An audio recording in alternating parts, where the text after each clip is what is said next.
What's up, everybody? Welcome into the final regular season edition of Esports Weekly. We'll be having some as we get ready for placements in HRX and DreamHack, but this is our final regular season edition, and for that, thanks for joining us. We got a big show for you here today. No SPL to go over for predictions, of course, but we will be recapping the SPL, everything that happened during Week 6. A little bit of what's going to go on in the placement stage, though, like I said, we'll have an Esports Weekly dedicated to that later on. Instead of the SPL predictions this week, we're going to be doing minor league predictions for these best-of-3 round robins that you'll see today and tomorrow. But as I said, we're going to go ahead and do the normal thing at the beginning here. We got a full house today, so for that, on the desk, I've got Anatoly and John Finch. Welcome, gentlemen. You guys excited to never have to do this again, at least for a little bit longer? Yeah, the less I can see of you, the better. Yeah. I am going to miss you guys a little bit, but, you know, it's nice not to wake up this early. I wish I could say this. Yeah, I mean, you're going to see us still. It's just that we won't be doing Esports Weekly as often because there isn't going to be regular season games to do. I like Esports Weekly, too. Okay, I miss them both. Okay, there you go. Yeah. Everything is going to get missed here. What? Not by us. But it is by us. You know what I mean. All right, let's go over the SCL. A big week, of course, as we wrapped up Week 6 yesterday. The way that the Xbox teams shook out is we should have the standing by. Rival and Astral Authority, they're going straight to Worlds. But it was Flashpoint beating Elevate that ended up sending Flashpoint to those placement round lands. That was a very dominant set, I would say, from Flashpoint. It looked a little iffy in the first game, but the second game was just no joke. Despite playing a little bit unorthodox traditionally from what you're used to seeing, Flashpoint was able to stretch their god pools and really stick it to Elevate. And I was kind of expecting it to be Flashpoint that did end up making it. You know, they do have a lot of that core from, I guess, a year ago back with Myth, right? Jump on that roster as well. So right. It's not too surprising to expect them to be there. But Astral really are the ones it feels like everyone's looking up at over there in North America. That team is so strong, so consistently. I expect Flashpoint to give them a good run for their money, but it all starts with Astral. I'm excited to see how Astral does with Chapo in support. We haven't been able to see them since he joined there. Interested to know how he's doing back on the controller. As for the European side, Noxious able to punch their ticket. They are coming to land towards those placements. Do you think that I mean, historically, the second seed EU team has very much struggled at the international level. Do you think Noxious has what it takes to change that, or do you think it'll be more of the same? I'd be shocked if they perform, honestly, at the LAN setting. But hey, who knows? Anything can happen because the way you play online versus the way you play at LAN, it brings out a different inner being within certain individuals. So that could be the case for Noxious. A lot of just LAN rookies to show up, but Rival, on the other hand, veterans. What do you think your inner being is named when you play at LAN, Finch? I'm going to ask you first. Oh, what my inner being is named? Darstar. Oh, right. Darstar, of course. Anatoly, do you have a name for... No comment. You don't want to know that. All right, I don't want to know that, apparently. As for PS4, a little bit different. The top teams needed to end up going, and Insomnia was able to take a big win over Freaks T1 to guarantee that they are coming to land, and then In Control did the same up against Strictly Business. It's all up in the air over there in PS4, doesn't it? It feels like all these teams are so close. Throughout fall, you know, every time I go into the set, just kind of like on default, I'm trying to build up these storylines, and in my head, I'm like, we still don't really know. It's so new. All these teams are all so close. So I'm looking forward to it. In Control has seemed, and the meme is now a meme. In Control so far. I imagine that they'll look strong, but I mean, it's been tough to say. I would really say so far. We've seen really good stuff from Insomnia as well over there in Europe. In Control does manage to punch their ticket despite being 5-1 alongside Coalition. In Control with the better plus-minus, and that leads us to the console wars coming your way this year. Is that what we're calling it? The SMITE console wars. That's exactly right. I learned that literally just now. Normally, you know, I try my best to be impartial up here on the analyst desk and all that kind of stuff, but let's go box, because console wars means that I can now definitively say that the Xbox controller is better than the PlayStation. So you say Xbox controller, but I'm looking at the logos, and In Control's logo is by far the superior one. It's a freaking bear with a sleeveless hoodie on, smoking a cigar, having a sawed-off shotgun behind him. How can they not take it all? And yeah, Control's looked really good. I expect them to be able to get that matchup, by the way. Insomnia has looked pretty good as well. In Control looked a little bit shaky these last 2 weeks, I'd say, but I would agree that In Control is the favorite just because of the experience they have on that roster. It's Covey, it's Joltak. You know, those are guys who have been around for a long time. Wheezy or Outbound in that ADC role as well. So remember, those are going to be coming. That'll be November 16th through the 18th, the same time during DreamHack Atlanta is what's going on. Before that, the console wars are going to be there, and it's going to be a lot of fun. So make sure you tune in whenever those are going on. November 3rd is when those console wars start. All right, let's move on to the minor league. We're going to go over a quick little recap here, but we'll go more in depth on what we expect to see for these round robins later on. But we'll start with Europe in the way that Optimus Gang continues to struggle without Johnny, but Poppy's able to punch their ticket with an impressive 2-0 last week. Should be interesting considering that they started off with a slow start, but then the second half of the split, they started to ramp their way up, and the same opposite can be said about Optimus Gang, where they were on fire in the beginning and then started to slow it down. I think Insignum is the team to really talk about out of Europe that's been consistent throughout the whole entire year from all three splits. No, I imagine Insignum are certainly the top card at this point. It's just kind of a heartbreaker, man. Optimus Gang have been such a great storyline, and their down tick can almost be directly correlated to no more Johnny being around. They've had some trouble getting him in. So, we'll certainly see if they can turn things around without him. But I don't know. If they don't have him, I think Optimus Gang step up a little bit. And they're second in my mind up against Insignia to see which one of those two are the ones that make it. I agree. I think with Johnny, Optimus Gang would have been the favorite here later on today. But without him, Optimus Gang look like they might be looking up at Insignum. Before we move on to the standings, let's take a look at what happened in North America towards the bottom end of this graphic. Armada able to look very, very good and make sure that they are in that top 3. Very nice to me fell to Sanguine, and Sanguine going 2-0 means that they are also in that top 3. North America will be on Wednesday, so tomorrow starting at 11 a.m. It'll be very nice to me Armada and Sanguine. And at the beginning of this split, and even halfway through, it felt like Very Nice to Me was kind of a lock for that, but Armada's played better, and with Sanguine beating up on Very Nice to Me on Friday, I think that throws some real question marks in the air. I agree, and that set, or that best of one between Armada and Classified was very close. Classified was very close to even qualifying for the top 3, so those top 4 teams very close, neck and neck between each other, but it's going to be a different story once they actually, whichever of those 3 teams make it to the LAN setting, how they're going to stack up against some of the Global Series teams or maybe even the Pro League teams. And it is going to be a readjustment. Remember, they were doing best of 1s online this whole time. We're now moving into the best of 3 format, and it is very different. Maybe it'll work for your game 1, but are you going to be able to close out in game 2 and or 3 if you need to? So I think that might favor Very Nice to Me a little bit if it is going to be those longer matches where they can have some time to adjust and let their experience come through. But if that isn't enough for them, then it really is a toss-up. Sanguine and Armada looking so good, the back half of the split made these placements such a big deal. Classified, as Tolly mentioned, just short of qualifying for that top 3, but the top and the bottom between NA is a very noticeable difference. I mean, 1 and 9 for both Cryptic and Ranked All-Stars. That leads to some really good records for the top half of the league because they're able to beat up on the bottom side throughout this fall split. Again, these best of 3 round robins begin right after Esports Weekly today. It'll be Europe starting at 11 a.m., and you can check that out. And then again on Wednesday. So we'll be going over the schedule a little bit later alongside our predictions. But let's take a look at the SGS because some teams needed to get some wins today or last week in order to make sure that they are able to come towards that placement round LAN. Black Dragons end up missing this LAN. Oof. It'll be a representative from Brazil outside of Black Dragons. I believe it's No Ping that's coming from Brazil. Yeah, it's very surprising that Black Dragons. Is it No Ping or is it Etes? Because Etes, I believe, is the team that... Was it Etes? It may have been. I'm not sure, actually. It is No Ping. No, good call, Finch. That's on me. Yeah, it's No Ping. So despite Black Dragons finding that victory, No Ping is going to be the representative. And this is the first time we're not going to be seeing Black Dragons that Brazil representative since, I believe, Season 1 Worlds, where it was like, what, 404 somewhere from that region, making it instead. And I think that this is going to hit them pretty hard. This is going to be a wake-up call, I think, for them heading into Season 6. And check out Nocturnes Gaming losing to Pico's Land. So that's a huge loss for Nocturnes. I think they are still okay, but I think that says something. They're losing a set, not just a game, but a set in their region. Atletico is able to 3-2 in SMITE to punch their ticket, as we can take a look at the standings to see who the representatives will be from each region. Again, it is No Ping sitting at 6-0 so far this split. Must have had that a little switched up before, but they are your Brazilian representatives. Atletico finished their perfect split. And Get On My Level will be your representative from Southeast Asia. Nocturnes do manage to go, but Pico's Land very, very close. Yeah. Nocturnes going on the plus-minus.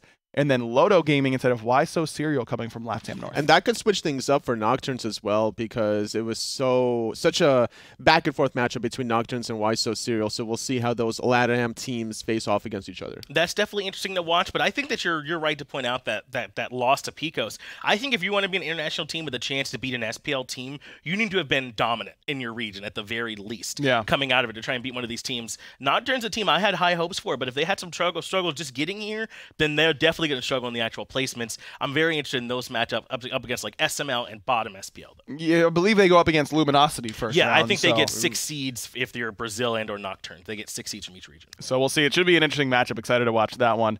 Let's go into the SPL then, since we're just started discussing that placement round. We'll start with Dignitas and Obey. They played up on Tuesday. Obey Alliance able to take a big 2-1 victory up over Dig, but that wasn't the only big game of the week. We'll also be going over Splice versus Space Station. Splice punching their ticket to DreamHack Atlanta, skipping out on the placements with that victory. Lots of big games overall in this week. And the way Dignitas plays is just such long games in general, so it's no surprise to me that Obey, doing their homework, were able to adapt to that. Zalia played a fantastic game, being able to set up. I think Pretty Prime had a remarkable standing. Captain Twig with his Mercury Frostbound Hammer is still just ripping through. That's the Bruiser Mercury build, patented by Captain Twig, and if it's working for him, why try and fix it? He's been impressive so far. Let's go into that Dig Obey match a little bit more, because this is a matchup that I think on paper it's supposed to be close, but Dignitas is better, right? Like that's kind of the idea, but that really isn't what ended up happening. I say they were better for the first 4 weeks, and then week 5 happened, and then all of a sudden Dignitas lost to Energy. They start losing to Obey Alliance, and they look like not the undefeated team that we all thought they were. You know, the team that were trying to get revenge for their lackluster summer performance. Yeah, Obey really have looked so much stronger, I would say, just on the back half of fall, really all of this fall split in general. And it makes them another contender up there, right? It really feels like they're right there with Dignitas and Energy. They got that all-important 3rd place that secures you that first round bye within the placement stages itself, so they don't have to fight right away there. It's very important that they were able to grab this win and get to 3rd place and try and give them the best possible shot, because now Rival, who end up in 4th, they're kind of down in the trenches. That's what this match set up. Yeah, Rival now looking up at Obey Alliance and Team Dignitas and Energy, the 4th seed in Europe, who, man, you would have told me that during spring, I would have been like, what happens? You know, who gets sick for all split long? Because Rival has kind of been floundering. But again, we're not doing our placement round predictions yet. That'll be a little bit closer to those placement rounds. For now, we're just going over what happened in this week 6 of the SPL. What happened in week 6 was Space Station took an L to Splice in a really, really important set where the winner ended up missing out on these placement rounds, going straight to DreamHack,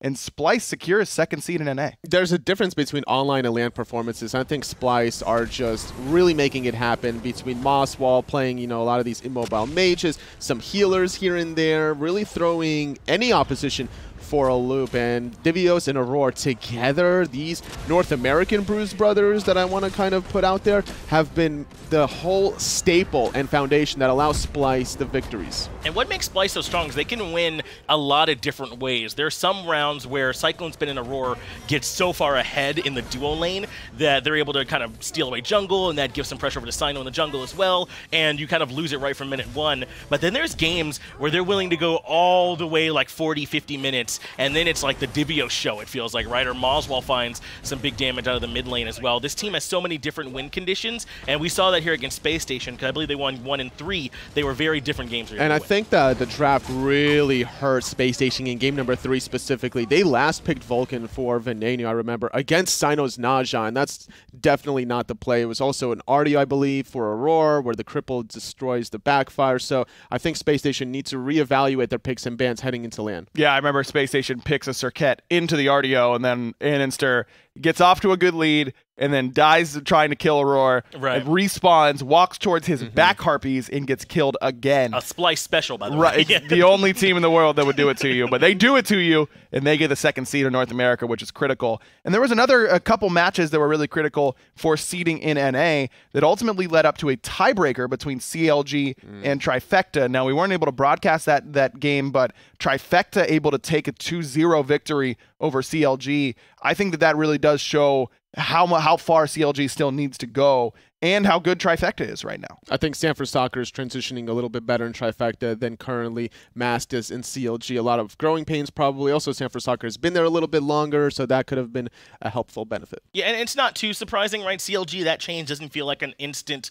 we want to run right this second. It feels very much placement stage focused, so they'll probably be much better there when they have some time. But this trifecta team, I don't know. I feel like they're legitimate. Maybe not, I'm not saying they're up there with Splice and United right now, but definitely a team in a position, I think, to do well in the placement stages. Sam has looked more like he fits into this team every week. They don't need him to be masked. They just need him to kind of do his job. And I think that's what he's done more and more for that team. I agree. I think that trifecta is a team to watch out for at those placements. I think CLG can be as well. I mean, Sure. 3 weeks between now and the placement? Plenty of time. So there's plenty of time for them to get working and try and get some synergy going there for Mast in the jungle. But trifecta end up as your 4th seed in North America. So that leaves us with the placements and where everyone is going to be sitting there. So we should have a bracket that we can show you what's going on. Man. As I mentioned, it'll be Luminosity up against Nocturnes coming from LATAM. These are some really, really strong games that we'll see even in round 1 of these placements. I agree. I think that even anyone against Mousesports and needs to watch out at the end of the day because they have looked a little, not confusing, but just unpredictable in what they're trying to do. I think if you're a North American team that's to play them, you're really worried. Again, those to be determines. Those are the SML teams that still have to play in. So Trifecta will be going up against SML EU. Right. Rival going up against SML NA as well. So it's a very scary bracket, I think, for everyone. I mean, look where Trifecta are going, even if they win up against SML, potentially Mouse, who you don't want to play early on, then potentially Obey, maybe Nocturnes, or whoever wins at LATAM can make some noise, and they might even make it through. It's a scary bracket no matter where you are. Man, I don't know. That bottom side of the bracket is brutal, though. I mean, you've got rough too, yeah. Rival, the EU or NASML winner, and then CLG and Space Station all on the same side of the bracket.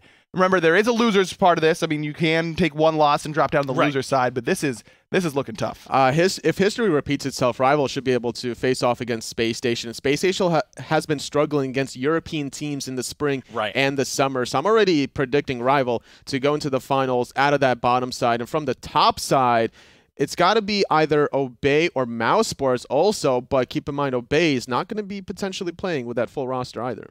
Yeah, we'll certainly have a chance to see how everything will shape up on that end. But that's why those matches we saw towards the end of the SPL were so important, right? You can see already just that buy that you get from through the first round for Obey could be huge, because not only do you get to sort of watch everyone play that first day and see what might be potentially valued, see if something can kind of be forced to be shown, but then you'll have some extra time to prep, make sure you're ready for that round 2.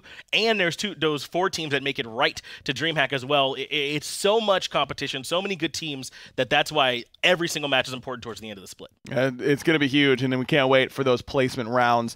We also have the HRX DreamHack sort of set up and ready to go. It's Team Dignitas, Splice, E United, and Energy all awaiting their competition, but to be on the bottom side of this bracket as well looks very, very intimidating, because you've got the 2 last defending world champions. I mean, the last 3 years of world titles are on the bottom side of this bracket. These are some really scary teams to face off against. Now, Splice, showing what they're capable of in the North American online portion, is left a little to be desired to see how they can transition that to the LAN setting. And this is the highest stages of all of SMITE for them to do it. So a little question mark up in there to see if they can still keep that performance going. And I believe Splice are considered the 4th overall between these 4 teams. So I think they're the ones that play the winner of the placement bracket. So potentially the toughest matchup right out of the gate for Splice as well. It does not get any easier. I know they got the bye all the way there, and I just got through saying how important it is. It's no one easy waiting for you when they get there. No, you got it. You made it there. Congratulations. Your reward is now incredibly difficult games the rest of the way. But that's the way you got to do it, man. And you got to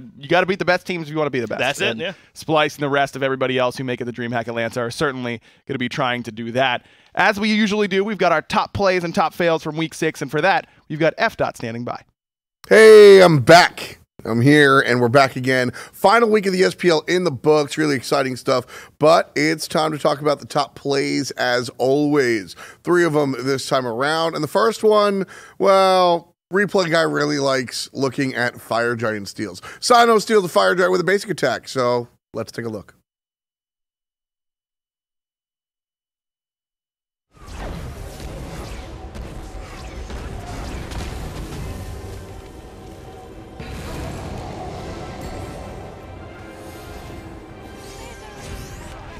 Sick. I guess it's all about context when it comes down to it. Realistically, watching the little turtle guy get in there and getting the Fire Giant, I guess I'm a fan. Number 2, though, now this is the big stuff.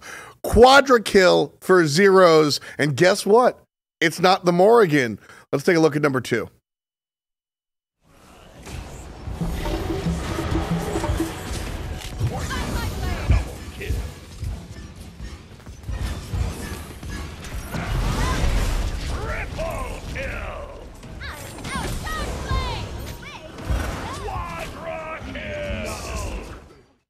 Freya's got a tendency to kind of do that to people, right? Just tear people up on the ground and then in the sky. Well, here's another guy that has a tendency to do that. Number 1 play of week number 6 in the SPL. What a surprise. It's Baskin.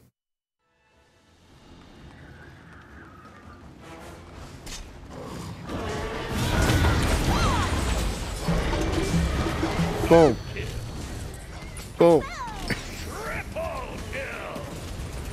That whole game is worth the highlight reel. Just go back and watch Baskin play Scylla. Picks and bans, they pick the Scylla with really no reason, and then he just goes, hey, guess what? I'm going to do the thing. And Scylla, Blink Scylla, mind you, runs the entire game. Really cool stuff. You want to watch the whole game. That's it for our top plays. But of course, we have a top fail. Bakasura has been really hot lately. But what happens if you're just not good enough? Well, the cool thing about Bakasura is you've got the NPCs on your side. Let's look at Diesel right here. Screw everything up, but still wind up on the good side.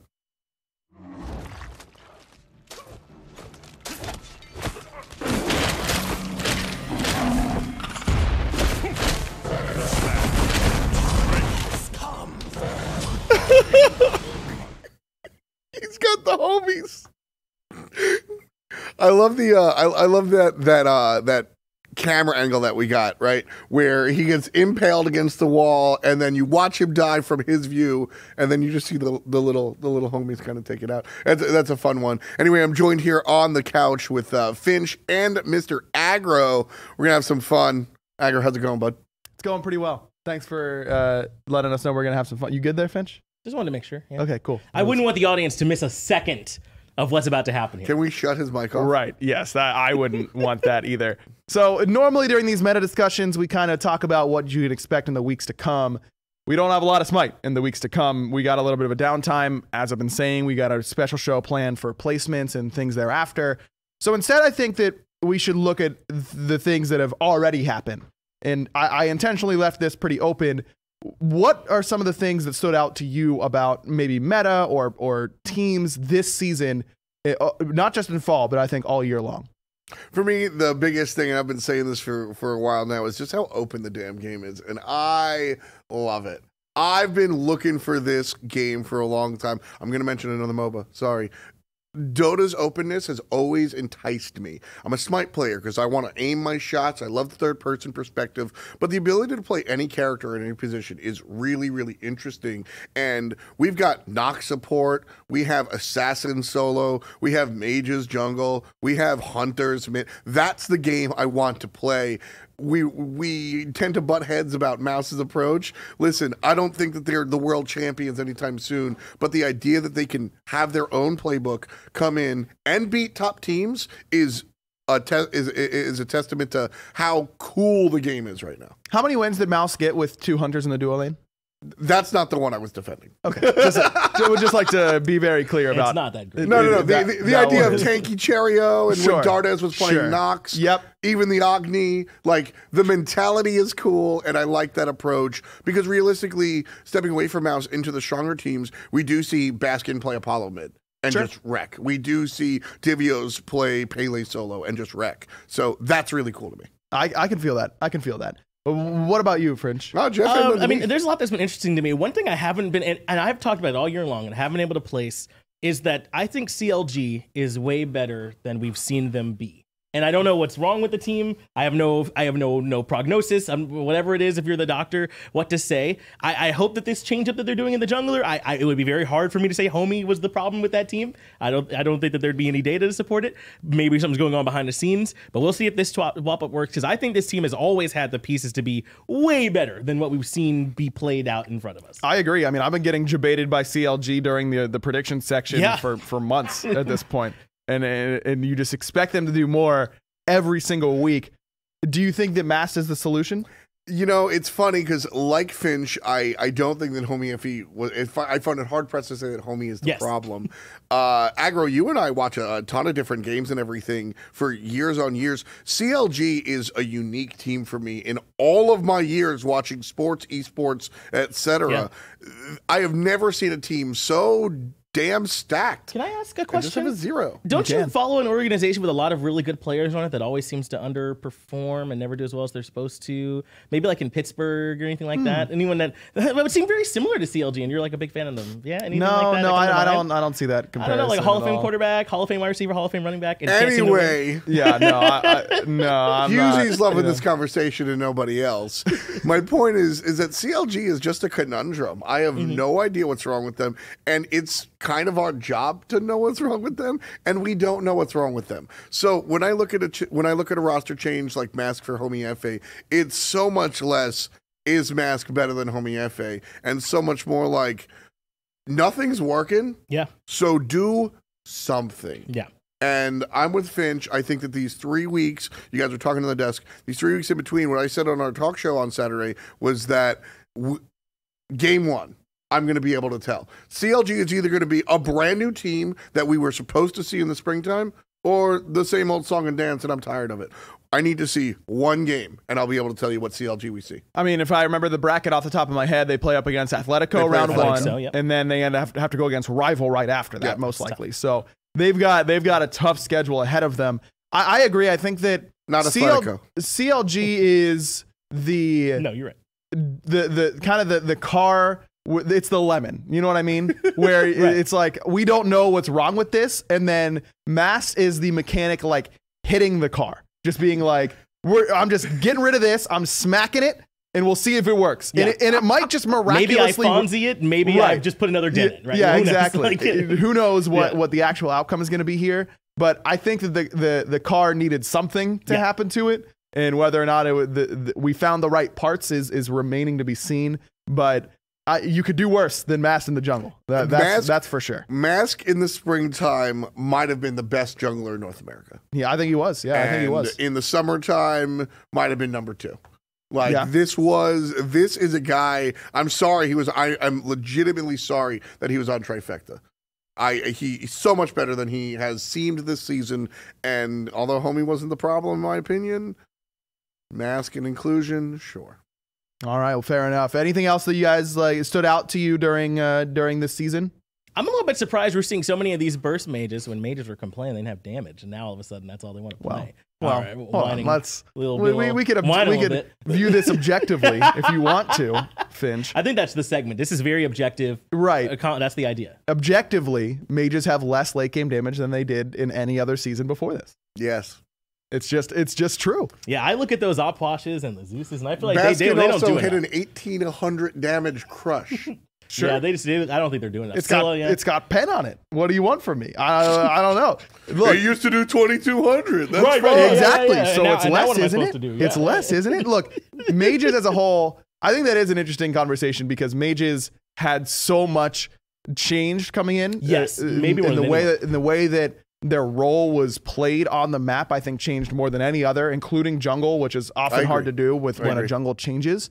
But mages really have been able to do so much more at a competitive level. And in my own very strong mid bias aside, I think that the ending spot for mages with so much up in the air has not only been fun to watch, but I think pretty healthy for the game. There's so many different mages you can play. It's not like you're only able to play burst mages. Right. You can play control mages. You don't have to play mages. You can play hunters. You can play late game mages, early game mages, hunters, chalk apparently. Like you can play whatever you want in the mid lane. And I think that you couldn't have said that in many other seasons before this. No, I don't think so. And I also think that we've hit a really good spot where it really does feel more like a baton passing a little bit more. But for a while, it was just hunters the whole time, and they would never let go of the baton no matter how hard you tried. And then there was a while where it was like mages were just deleting you at every point in the game. It didn't matter. Right now, it feels like you really do need your mage in the early to mid. And then once your hunter's online, you can kind of pass the baton over towards them, which is how we want it, right? Listen, it's our job to watch Smite. We watch Smite 40 to 50 hours a week, realistically speaking,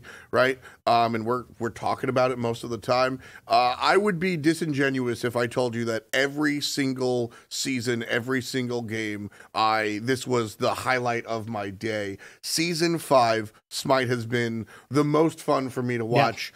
Yeah. I had this conversation. We can talk about maybe season 2, but outside of season 2, season 5, hands down, objectively speaking, the best season of Smite to watch. Open, Oh, new man. talent. There's no way. I will never buy an argument that season 2, which a lot of people say season 2 for whatever reason. Season 2 in retrospect is Thank you for addressing this, a by the way. train wreck. Thank you for in addressing comparison. It was great. It was great. It was fun at the time, but we have learned so much since then. Can you imagine mid camps being worth more than anything else on the map ever? Like mid camps were up every minute, and you could get a 2-level lead if you got both of them. I mean, it was insane. Hog. In Hog, yeah. Hog. Miss me with the season 2 is better argument forever. Also, me. That's the whenever I say that, people are like, what about season 2? I go, okay, sure, you can have that. I'll take my season 5. I'll take my Nox support at a 100%. competitive level. I'll take my assassin solo. I'll take the level of talent we have. I'll take the competition. Look at Europe. Look at Europe. I'm so excited. Well, Look at Europe. How many good SML players have we had come up and like do well, right? You think about Paul and Moswell both came up to their mid and no, those teams are better because Without of a doubt. them, like 100%. That's the last conversation I want to hit before we head out. Ryan, is introduce us to a topic about minor league players, because I think that the minor league, the addition of the minor league, and the idea of calling up players has been fantastic. It's worked really well. I mean, as Finch said, Paul came up and immediately made Trifecta a better team than they were before. Moswell took a little bit of ramp up time, I'd say, for Splice, but they went from in spring, literally the worst team in North America, to summer, missing out on land by not a lot, but a little bit. And then ultimately towards the top end, now they're going to Worlds. Sam for Soccer's come up and looked very good for Trifecta, though he took a little bit of ramp up time as well. Half Devil came in and was better than Badger, which, you know, he stepped over the bar, which was about ankle height. This was a pretty good year for minor league players and moving up to the top level. Yeah. I still think that as a whole, minor league has a lot of work to do on the bottom end. I think the bottom of the minor league is still, I mean, it gets rough down there at times. But the top end has been incredible to watch basically all year. Yeah, I mean, I look at the minor league a little bit different. I kind of look at it as an incubator, right? If I'm a player on a minor league team, I'm trying to get wins, but I'm just trying to look good. And I'm trying to make my teammates look good, because at some point the magical hand is going to pick up somebody and bring us to the pro league, right? So, you know, when it comes down to being on the bottom and everything, I'm just trying to look like the best player I can and allow my teammates to look like the best players they can. And I mean, like you said, you mentioned a lot of folks. Paul has just been the most surprising new talent to me in eons. He surprised me. I didn't think he'd translate well. He translated very well. Agreed. And then week 5 or 6, he went back to the minor league play style that I was afraid wouldn't translate. He took a lot of time to really like get the pro league mentality, and then was like, you think I can play the Hebo mid here after all this time? And he destroyed. I didn't want to like Paul, but he's like one of my favorite players. I'm sorry. He's really good. Having played against Paul quite a bit during my console league career. Did you lose? Not a lot. No, not against Paul. Maybe me individually, but we didn't lose that team an awful lot. Carried by Chapo. That was the whole game plan against that team was kill Paul and we win. It's kind of the same game plan now against Trifecta. Kill Paul and you win. Pretty much. But his level of skill has continued to grow. I think a lot of players, even in the pro league, have plateaued, and we'll start to see them be shuffled out of the league over time. Paul continues to improve just about every week, and that's a quality that is unmatchable, because if you're continuing to improve, even if you're below everyone else at the beginning, you will eventually catch up. I think Paul is our next big superstar Smite player. I put my money on that on Saturday, and I'm going to double down today. I think Paul, over the next year or two, will become a Smite superstar, like the likes of Barracuda, Baskin, whoever you want to worship. I think he has that ceiling. I really do. He's not done yet. I mean, he's still got placements, so maybe he can start the lore story there. Sure. In placement rounds. Oh, I don't think Trifecta's winning anything this time around. I mean, him individually over the next year or two, going to be some crazy Smite to watch. Something to watch out for sure. But that's moving forward. We still have the placement rounds and DreamHack, and of course those minor league round robin playoffs. We're going to go over our predictions for that in just a moment. But first, it's our final regular season meme video. Joe Bro #1.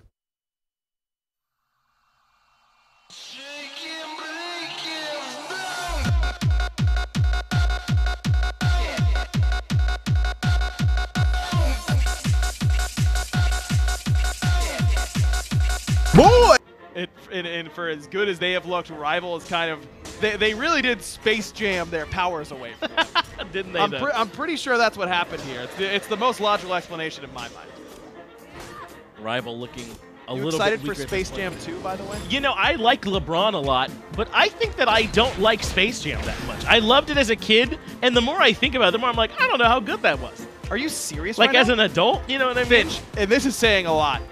This might be your worst take. I mean, as an adult, Good call, production. Yes, excellent work by production to cut Finch off. Are you kidding me, Finch? It's Space Jam, for God's sakes.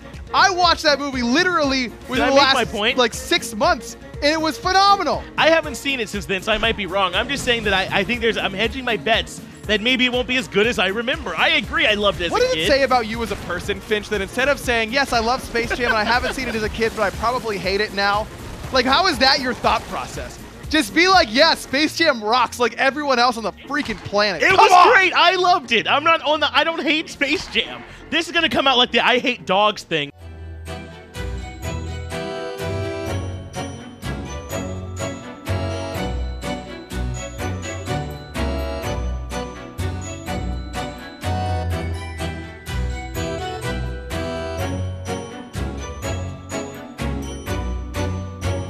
I hate dogs. Yeah, I think the only one where it's like very predictable is probably the Nene Kappa for Kuzumbo. Well, that's because the Nene has a mind of its own. I mean, that's a Exactly. living being. So you go, hey Bill, the one that Kuzumbo's holding in this example's name is Bill. Like, hey Bill, go kill Hindu Man underneath the tier 2 tower off this triple bounce. Yeet! And then you throw it out, and then it kills him. And Hindu, I've actually seen Hindu die like that. Yeah, exactly. Didn't that happen in the pros? It did. match? Captain Twig. Captain Twig was the one whispering sweet nothings to Bill as he tossed him underneath the tier 2. Shouts to Bill. After Party Finch on that Sunday, November 18th. Get your tickets now for HRX afterparty.eventbrite.com. You never know when your calendar is going to be important, you know, so make sure you put all your events on it. That way if it comes up 30 years later, you got it. You never know, really, so.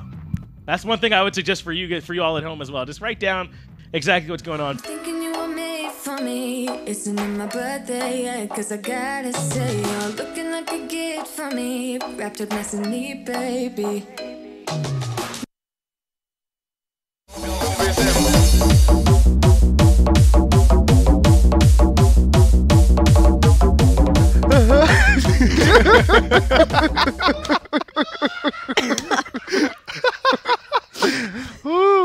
Man, we have some fun. I'll tell you what, Finch had a hot day that day, didn't he? It's all from the same. It was on the same day. Yeah, The Space Jam. That can't have been all the same day. I don't know if Ooh, that I one hate was the same. dogs. No, it wasn't. But good Lord, what a day that was for Finch. I will say that the meme videos, nothing makes me laugh harder more regularly than those meme videos. Yeah. Joe, bro, man.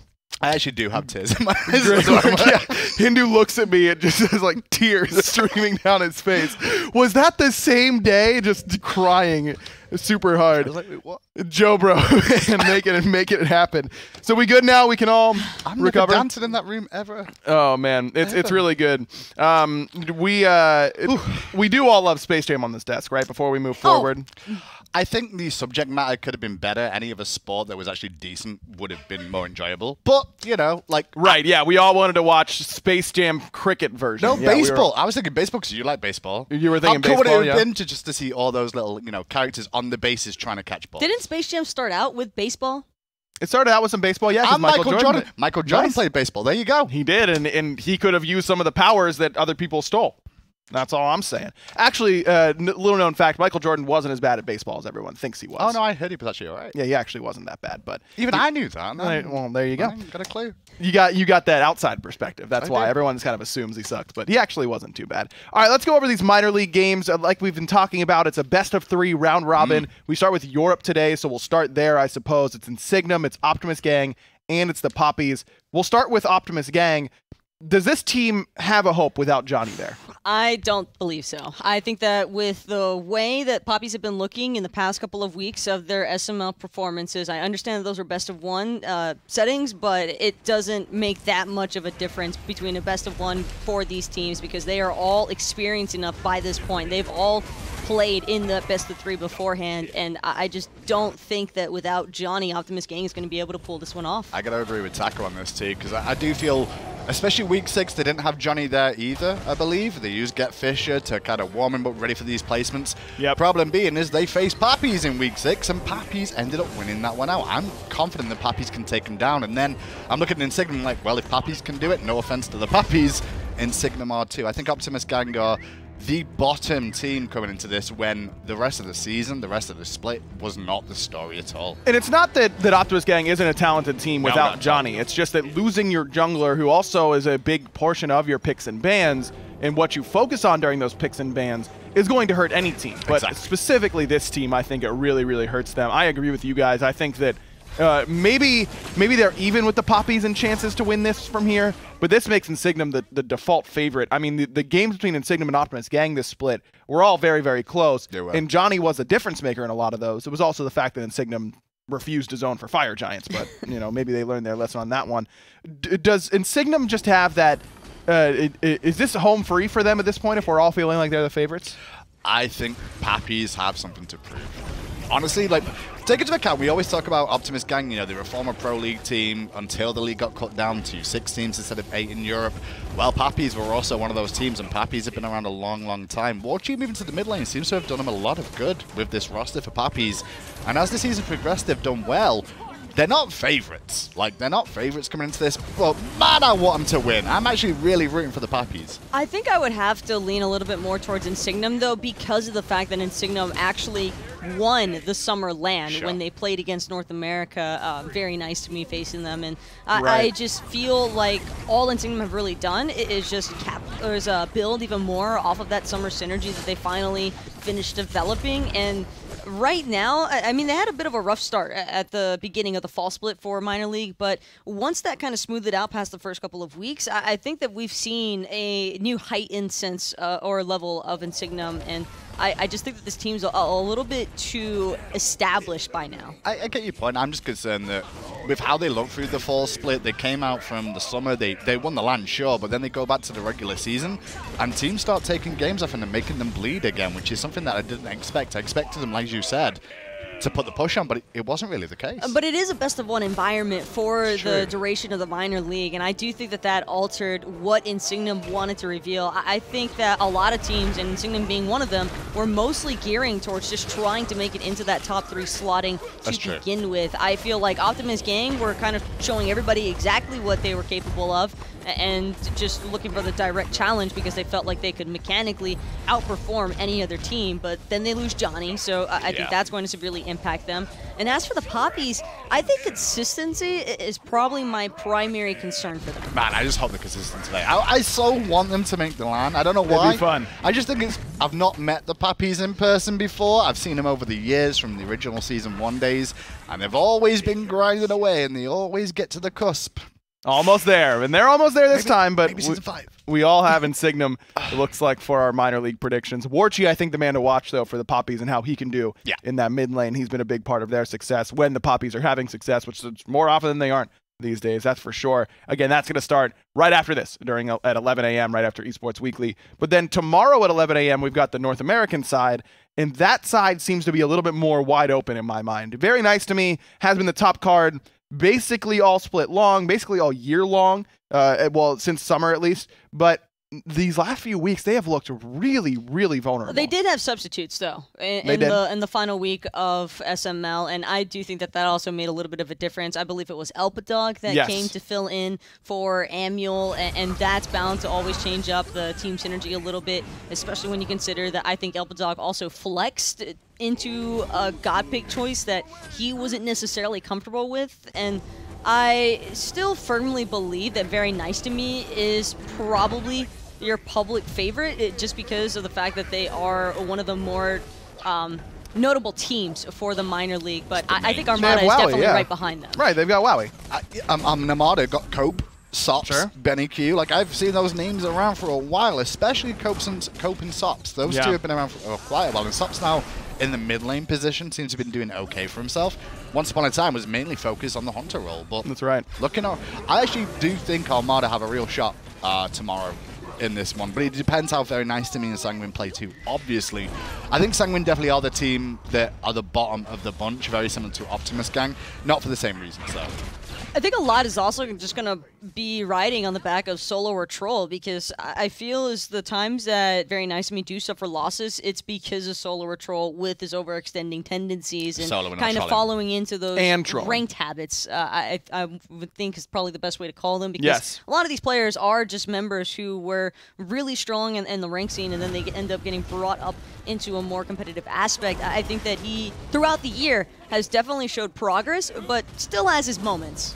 This is a team in Sanguine that it kind of flew under the radar basically all year long. Diesel in particular, I think, kind of flew under the radar, but he had some really excellent performances as an ADC for the Sanguine team, and they end up making it to this top 3, and I really don't think that they are completely out of it by any stretch. I think that they've got a pretty decent shot here at winning this today. They've got a tomorrow. They've got a shot. I'd say no one's not got a shot around Robin best of 3, right? But at the same time, I think the reward for them is making to the stage this year. I don't think they go past this.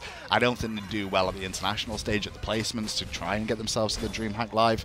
I think this is where they will probably end up resting their season in a good way. In my eyes, I think it's a good way to get to the top 3 in the Man League and go, hey, we did the hard work. It's your foot in the door. Yeah, that's what this feels like for Sanguine. And I also think that one big thing to me about the North American SML for these top 3 teams is that these players are a little bit more familiar with each other. I Very think, much so. in comparison to that of Europe, because these are the same players that you will have every single day in your ranked games. And these guys, not only that, have been challenging each other in the Challenger Cup prior to the minor league ever having even been a thing. And so now this is a fairly tall task to see which of these teams is truly going to step it up. I think that Sanguine has a chance, but it's a very slim one, and it would involve, I think, Very Nice to Me or Armada to drop the ball. I think that UG, if Sanguine's going to do it, UG's got to show up and show why he was considered for SPL at the beginning of this year and not have those same sorts of